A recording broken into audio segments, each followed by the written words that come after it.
السلام عليكم ورحمة الله تعالى وبركاته. مرحبا بكم في قناة جرب واكتشف مع نوال.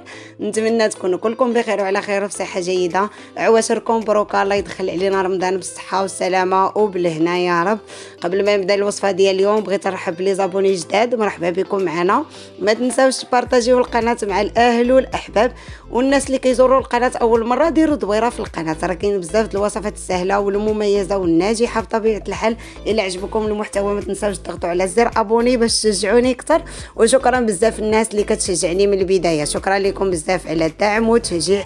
اليوم جبت لكم شباكيه ملكيه، شباكيه مخزنيه، شباكيه فاسيه على حقها وطريقها، كتجي راقيه في الشكل، لذيذه بزاف في المذاق، ناجحه من اول تجربه. اللي ما عمرها جربت شباكيه تبع معايا الفيديو اكيد غادي تستافد. طريقه ديال التشباك كيديروا تقليوها، كيديروا تغسلوها، وحتى الطريقه باش تحتفظوا بها في المجمد غادي نشارك معكم اليوم جميع النصائح من التجربه ديالي الخاصه، وبطبيعه الحال تجربتي البسيطه. ما غاديش نطول عليكم، نخليكم مع المقادير والطريقه. اذا اول حاجه غنحتاجوها هو كاس عامر ديال الزنجلان اللي انا حمرته واحد شويه، وكاس ديال اللوز اللي عامر مزيان، شفتو عامر يعني تقريبا واحد الكاس وربع حتى الكاس ونص ديال اللوز اللي خديته درتو في المغليه، قشرته نشفتو قليته في الزيت. هو هذا اللوز، وكنتسناهم حتى كيبردوا واحد شويه بطبيعه الحال، عاد كنبدا نطحنهم. كنوضعهم في الطحانه الكهربائيه الروبو، تقدروا ديروهم في الاشواغ او لا حتى الترموميكس الا توفر لكم. وكنطحن هاد الزنجلان واللوز مزيان، كنخليهم يطحنوا حتى كنحصل على هاد النتيجه. من بعد ما كيطحنوا مع بعضياتهم مزيان كنضيف لهم نص كاس ديال الزيت النباتيه ونص كاس ديال زيت الزيتون، يعني في المجموع كاس، ولكن حاولوا انكم تعبروا نص كاس بنص كاس، ما تجمعوش كاس كله في المجموع. في الوقت اللي كيتطحن فيه اللوز والزنجلان داك البخاليني غادي ناخذ هنايا واحد 5 الحبات ديال المسكه الحره مع شويه سكر حبيبات، وكنديروهم في الورق الطبخ وكنطلقهم بالمدلك كيطحنوا بكل سهوله. انا خديت هنا كيلو الدقيق ما يعادل 10 ديال الكيسان د العنبه، كنضيف ليه داك المسكه الحره، معلقه عامره مزيان صغيره ديال نافع البلدي، ومعلقه ديال نافع البستاني، بجوج بيهم عامرين مزيان، يعني تكون معلقه عامره مزيان صغيره. كنضيف لهم واحد ساشي ديال الخميره ديال الخماره د الحلوه، ومن فئه 7 ولا 8 غرام اللي توفر، وكنغربل. ضروري تغربلوا الدقيق والمكونات اللي غتضيفوا عليه بواحد الصفايه اولا واحد الغربه اللي يكون رقيق بزاف. هنا البخاليني ديالي من بعد ما تطحن، يعني داك الخليط اللوز والزيت والزنجلان كنصفيه في هاد الصفايه اللي كتكون رقيقه، ما خاصش العجينه يبقاو فيها الحبيبات لانها غتبقى تقطع ليا من بعد. داك الكميه اللي بقات ليا فوق الصفايه طحنتها في الطحانه الصغيره ديال العطريه صافي وغربلت. كنضيف راس المعلقه ديال الخميره حبيبات ديال الخبز، صفر بيضه، نص كاس ديال الزبده مذوبه، كاس ديال المزهر، كاس ديال الماء اللي درت فيه الزعفران شعره. تقدروا ديروا كاس ديال الماء دافي وديروا الطامه ديال الزعفران او لا الخرقوم. وكنضيف واحد المعلقه كبيره عامره مزيان، معلقه كبيره ديال الخل.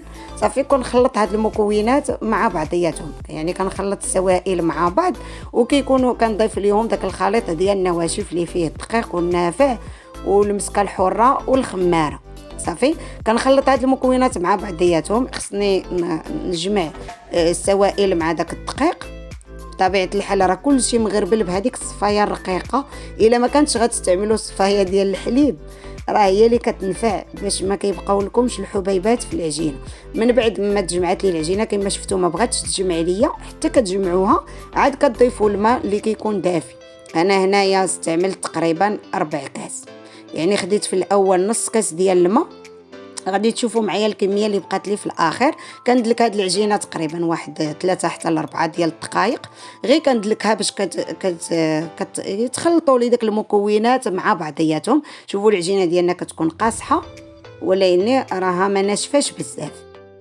داك 4 كاس ما كتكملوش نص كاس ديال الماء اللي كتزيدوا على المكونات اللي ضفنا في الاول، كتكون 4 كاس حتى ل 4 كاس وشويه. صافي هذه هي الكميه اللي كنستعمل انا ملي كنبغي نعجن كيلو ديال الدقيق. هنا نص كاس بقى لي فيه تقريبا الربع. صافي كنشكل العجين ديالي كويرات وكنديرو في البلاستيك وكنخليه واحد 10 دقائق، ومن بعد كنبدا نعجن العجينه ديالي. العجينه ما خصهاش تكون خفيفه بزاف، الا كانت خفيفه ما غتبغيش تشبك لكم، غتعذبكم في الطريقه ديال التشبك وغادي تجيكم الشباكيه ديالكم قاصحه في الماكله. يعني الا بغيتوها تكون مقرمشه ديروا العجينه خفيفه، بغيتو الشباكيه ديالكم تجي هشيشه خص العجينه تكون قاصحه واحد شويه. صافي من بعد ما كترتاح ليا 10 دقائق بالضبط كناخذ العجين ديالي وكنبدا نطلقو. ملي طلقوه الا ما طلق لكمش العجين وكانت قاصحه غادي تزيدوها كميه اخرى ديال الماء اولا ديال المزهر.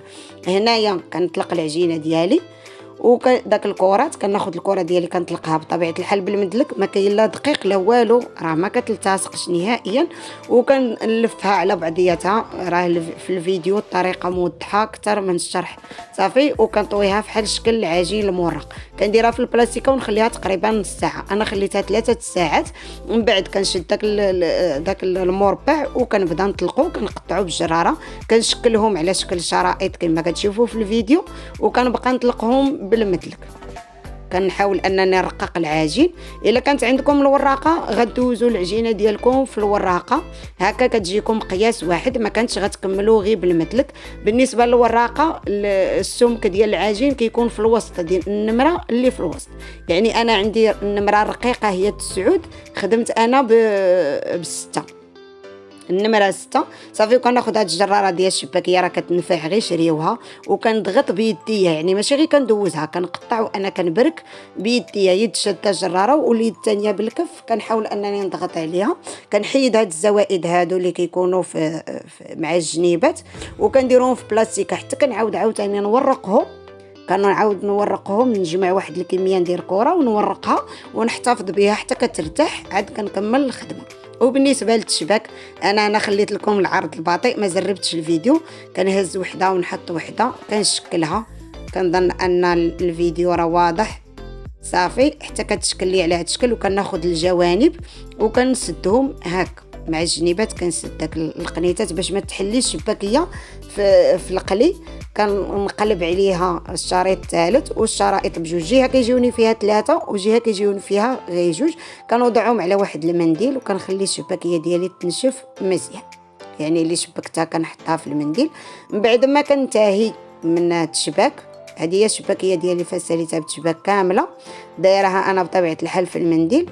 غادي نخليها حتى تنشف، يعني ما كتبقاش عجينه. الا كنتي بوحديتك وخدمتي كيلو ديال الشباكيه راه ملي كتساليه كتلقاي الاولى يبست، غير دابا البرد شي شويه كتاخذ الوقت. صافي كنبدا المرحله ديال القلي. هنا انا جربت بحبه وحده ديال الشباكيه في الاول، كنجرب الزيت ديالي والسخونه، عاد كنبدا نضيف الكميه الاخرى. يعني كنضيف الشباكيه القياس اللي غادي يكون في المقله. وبطبيعه الحال ضروري الزيت تكون سخونه وتكون وفيره، تكون كثيره الزيت الا بغيتوا الشباكيه ديالكم تقلى لكم مزيان. صافي غير كنوضع الكميه راه كتبدا تحمر، كنبدا نقلبها من الجهتين، ما كنخليهاش حتى كتحمر من الجهه الاولى عاد نقلبها الجهه الثانيه. كنبقى نقلب ونعاود نقلب. هنا الزيت العسل اللي سبق لي وحضرت معاكم راني سخنتها واحد شويه غير دفيتها، يعني ما خليتهاش قاصحه بزاف، ولاني ما تكونش العسل سخونه، انا قلت دافيه. صافي كنوضعها في الجنيب، كنكون موجده كلشي حدايا، وكنبدا نقلب داك الشباكيه ديالي على الجهتين حتى كتولي في هذا اللون، يعني كتشد اللون.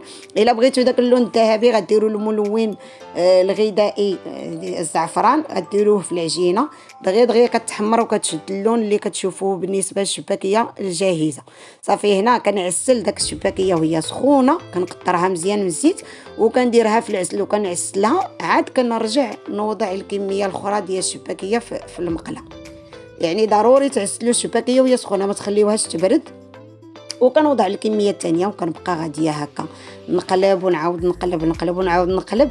الا شفتوا داك الزيت بقاو فيه بزاف ديال الفريتيتات غادي تعاودوا تصفيوه بالصفايه وتمسحوا داك المقله ديالكم عاد تكملوا القلي. انا هاد القضيه هذه درتها واحد 2 ديال المرات. وهنا كنبقى نعسل مره كنسقي داك الشباكيه بالعسل، كنهز العسل من الجوانب ونسقي.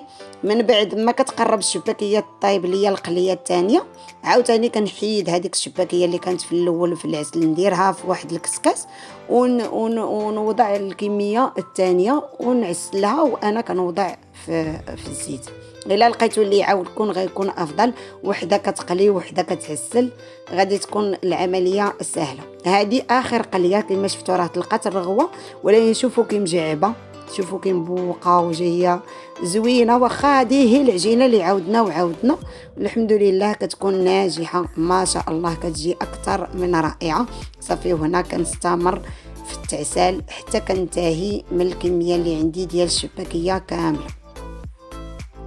هذا هو القياس ديال كيلو ديال الدقيق، كيعطي تقريبا 2.5 كيلو ديال الشباكيه بالعباره ديال الميزان اللي كتكون الشباكيه الجاهزه. كنوضع هاد الشباكيه ديالي كنغطيها بشي منيدل وكنخليها حتى تبرد مزيان. ما كنديروش الشباكيه في البواطه سخونه حتى تبرد لنا الشباكيه مزيان. انا هنا راه بردات واستقطرات، يعني داك العسل الهبط اللي غادي ينزل. كناخذ هنا شويه الزنجلان اللي حمرته اولا السمسم، وهنايا البواطه ديالي فيها البلاستيكه، وكنبدا يد كناخذ بها الشباكيه ويد كندير بها الزنجلان باش هكا ما كنوسخش داك الزنجلان ديالي كامل.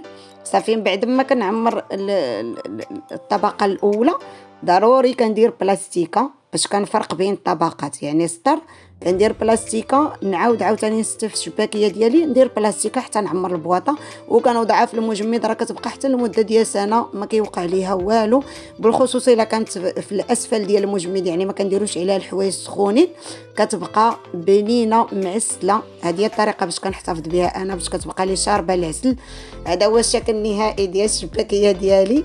شوفوا ليا، شوفوا المنظر. واخا تصوير شي شويه التليفون ما كيصورش مزيان، ولكن شوفوا كلها مجعبه ما شاء الله، كتجي اكثر من رائعه. اما البنه ما نقول لكمش، راه خصكم تجربوها. كاع الناس اللي عطيتهم المقادير وجربوا الشباكيه ديالي ولات معتمده عندهم. انا تقريبا هذيك اكثر من 12 سنه وانا كنحضر نفس المقادير بالنسبه للشباكيه ديالي د رمضان. شوفوا كي كتجي مجعبه شاربه العسل وكتجي هشيشه. عرفتوا المذاق ديالها بنين، كتجي واحد المزيج ما بين الهشاشه والتقرميشه، يعني فاش كتعضوا كتلقاوها مقرمشه ولكن كتذوب في الفم، كتجي شاربه العسل. شوفوا لي العسل، شوفوا لي المنظر شحال زوين. جربوها، انا متاكده انها غادي تنال الاعجاب ديالكم وغتولي معتمده عندكم. هكذا غادي نكون وصلنا لنهايه الفيديو ديال اليوم. الا عجبكم الفيديو ما تبخلوش عليا بالتعاليق ديالكم الزوينه، واللي كيزور القناه اول مره ديروا دويره في القناه، راه كاين بزاف د الوصفات السهله والمميزه. الا عجبكم المحتوى ما تنساوش تضغطوا على زر ابوني، فعلوا الجرس باش يوصلكم جديد الوصفات. شكرا لكم بزاف على الدعم والتشجيع، ودمتم في رعايه الله وحفظه.